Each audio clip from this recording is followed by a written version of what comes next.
Have you ever wondered whether there's a way to bring science and art together in a profession? Hello, my name is Dr. Barbara Kleeb and this is the Polymath Perception Podcast. In this episode, you're getting to know Mari Amman, who does exactly that. Her field is called artistic research, and she will explain to you what that is. She says it's a polymath's dream. In this episode, you learn one solution of what many polymaths struggle with. And I've talked to hundreds. It is not an easy thing to professionally work in a field that brings together the fields that give you joy. Without what we're sharing, you might keep wondering whether it's even possible to work on art and science at the same time while satisfy your innate curiosity. Listen till the end.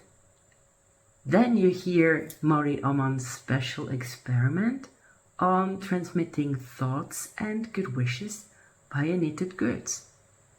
And you hear my secret of the spiritual letterbox. Stay tuned. It's such a joy meeting polymaths, playing music, writing books, painting pictures, creating, discovering the truth with open hands and presenting it bravely, like the jester to the king.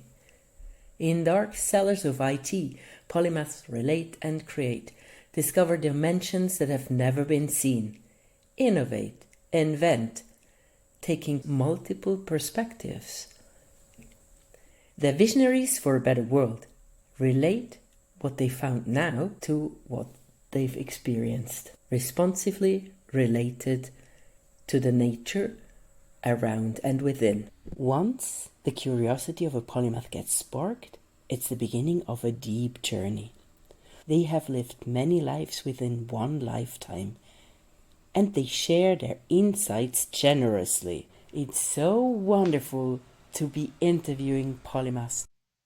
Hello, welcome to the Polymath Perception Podcast. I'm here with Mari Amman.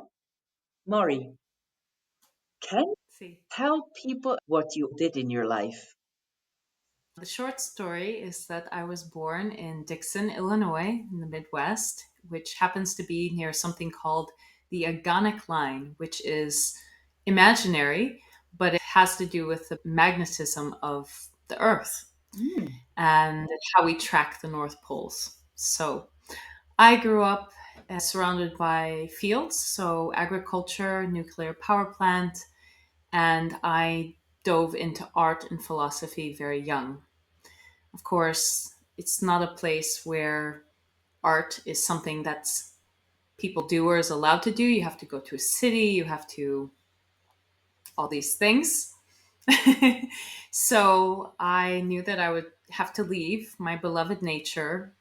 I was raised by people in the forest and very close to nature. It's all true. I managed because I had an education in interior design, all this background study in meditation and yoga and art and philosophy. Studied Bernays, got into some heftier social psychology and the dark side of humanity. I experienced that a little bit in Chicago, a little bit of Me Too stuff. We have to deal with this all the time and laugh it off or confront it straight on. I pursued different professions in art as I started to realize that I cared more about carrying forward Ellen Amman, my great great grandmother's heritage, still motivates me through all the challenges today. So that's the short story. It So, what you said art, what kinds of arts have you been doing? was not normal to be an artist in a small town. I found out later that my uncles run Hubbard Street Dance. I'm very proud of them. And but I didn't pursue a dance career nor a singing career. I just do it for fun still. And then I got really into photography because I thought I wanted to be a writer. And I realized that I wasn't prepared mentally for that. I struggled with words for a long time until I went to grad school for art, where I was forced. You must choose your words carefully. In grad school, my love for photography was pulled apart through the type of program they ran at Otis. The Frankfurt School was the inspiration for them. I started taking apart photography and getting into installation. I started painting and drawing again, which I always did just to sketch out my ideas. I've dabbled in all kinds of art. Now I'm doing more installation work, which involves creating from wood or textiles. I'm very grateful for the education I received because it opened me up to what I didn't know I could do. So when I got to know you, I got to know that you're having the art of knitting as well. You will tell me a story in the end of our podcast about knitting. That's a cool thing as well that you do. Yeah, knitting saved my life, and I can thank my dear friend Stephanie, who's a biotuner, for that because I loved smoking. It wasn't necessarily cool, it was just something that I actually enjoyed. I was always interested in plant medicine, so I wasn't doing I was always natural tobacco, but I knew that was something that I couldn't sustain for the long run, and knitting replaced smoking. But that's not the story. That's the practical side. Once a boy told me you don't have the face to smoke when I smoked. So I would say that to you as well. What a sweetheart. We're going into the topic of what actually lights you up now. Yeah.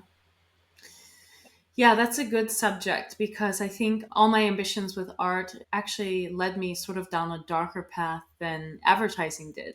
I didn't like advertising because it's not always full of lies, but it can be. And even the laws that check copywriting permit those things. So I was very committed to truth and finding out the truth. So that I didn't think would lead to so many dark burrows, but it did. After all this darkness, I'm very curious about myself. What's going to bring me more joy? What will bring others more joy? I'm in a transformation right now. That's what people have been reflecting back to me. So I'm able to find joy now in even things that were frustrating me quite a lot. So I lost my love for photography for a while because there's just so much technology involved, and I'm really into analog things. So anything tactile, anything I can put my hands on, especially being present with people.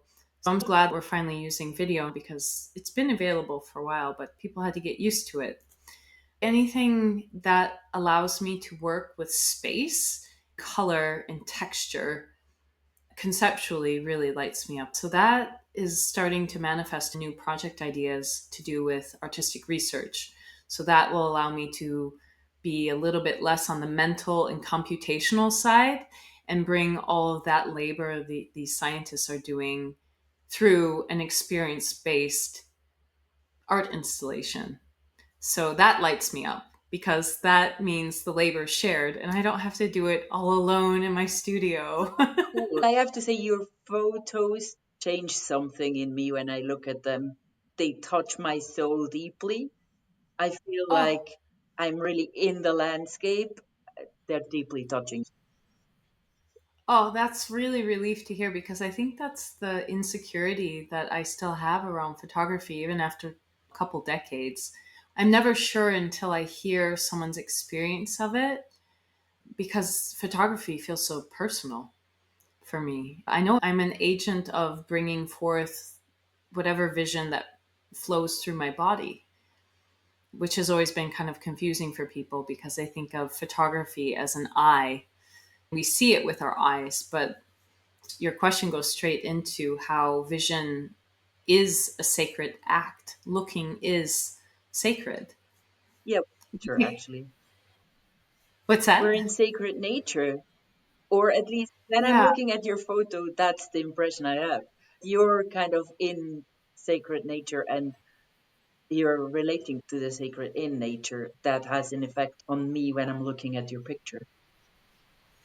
Oh, that's really beautiful to hear. Thank you so much. I hope that it reaches others too, because I feel incredibly blessed to have the opportunities to make those images and Arte Expuesto in Monterrey. they don't have that opportunity on a daily basis to bring those pictures to people that are busy doing hard work. I feel that whatever I want to do, I do want to somehow feed souls and help them remember this connection that I can forget myself. So we're all human. Yeah, that's wonderful. And back to, what did you say? Artistic research. I Yeah. haven't. Can you please explain what that is and how you're doing that? So artistic research is probably a polymath's dream. Artistic research is how science was at the start before we siloed things off. Hmm. So science has been its own thing, and then art was its own thing. And it's not necessarily that this was done on purpose or by design or some sort of nefarious evil plan. It just that was the way that humanity developed at the time.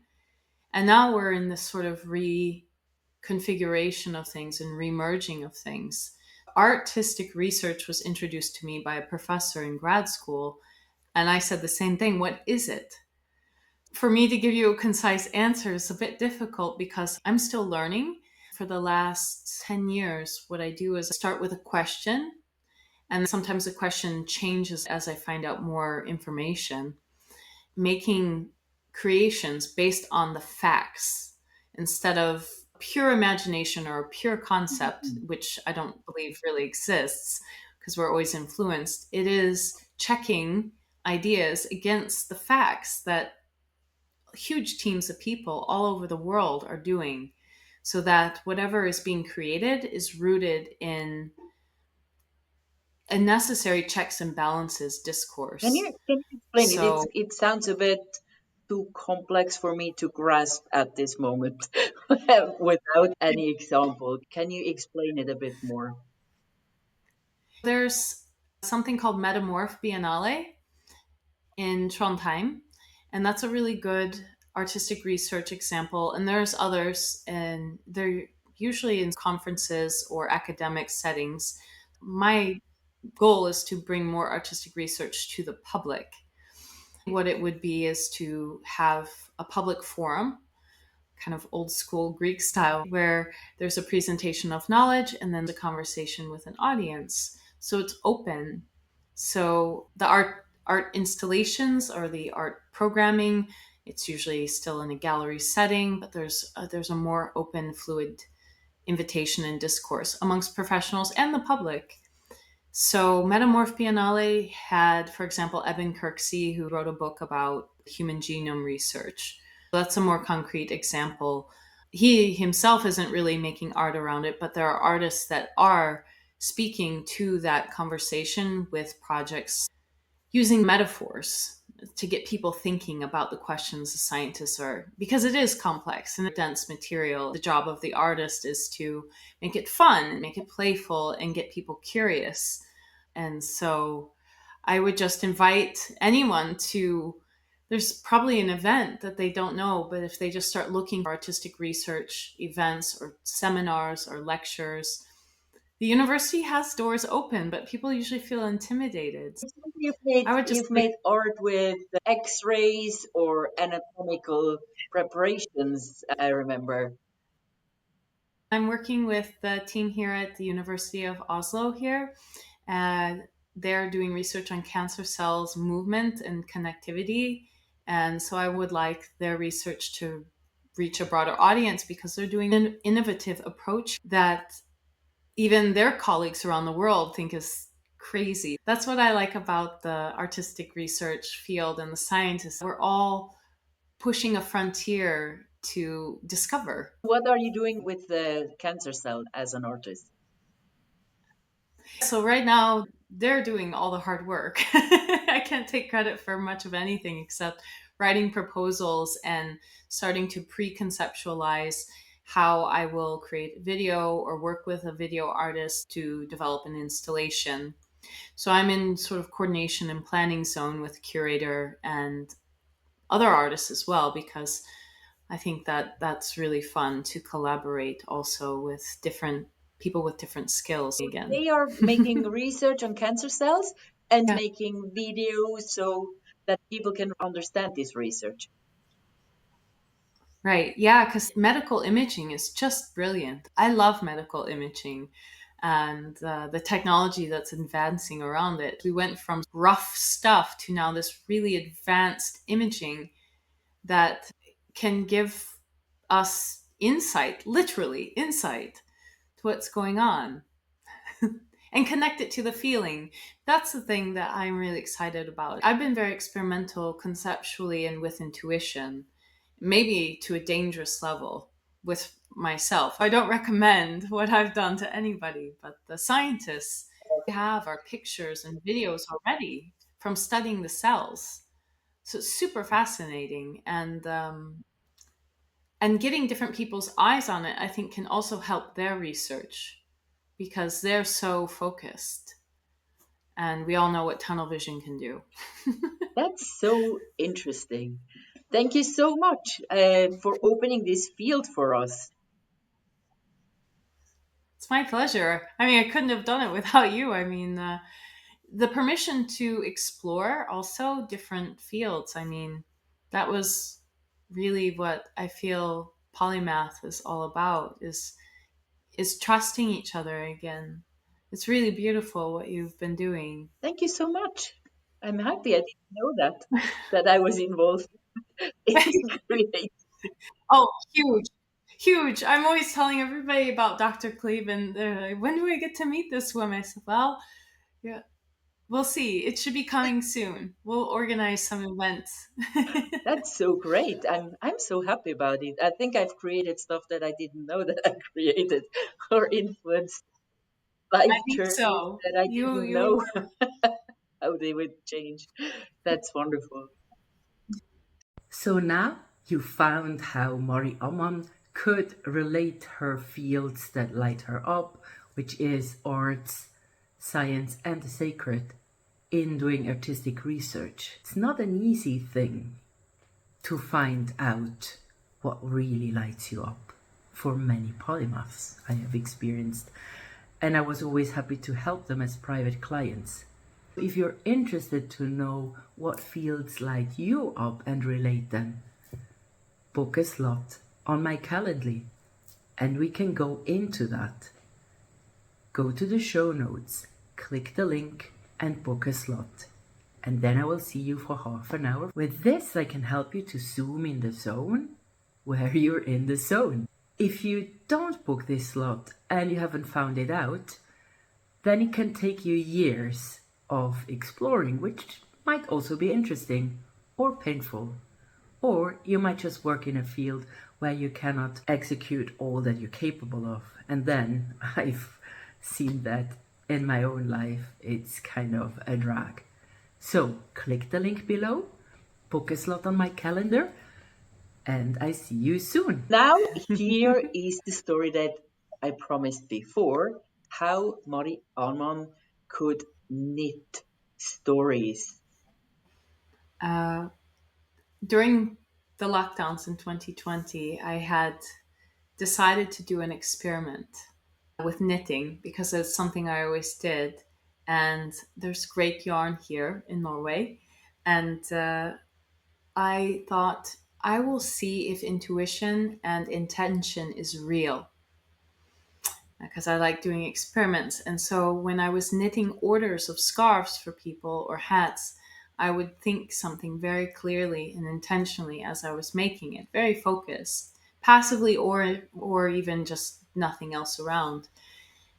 And I would wait to receive their response. I didn't usually ask. I wanted to see if the feeling could be strong enough that they would want to share that with me or not. So I didn't want to force anything because then it would be adulterated, I think. So the really cool thing was that when people received their order, which they ordered themselves, or even their gifts, which sometimes I gift them, they would tell me exactly the thoughts that I was thinking when I was making the object.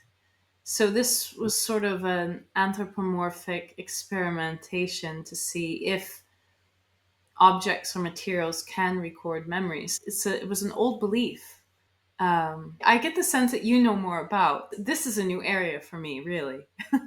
Yeah, I actually have the ability to sense the story or the energy of something that I touch.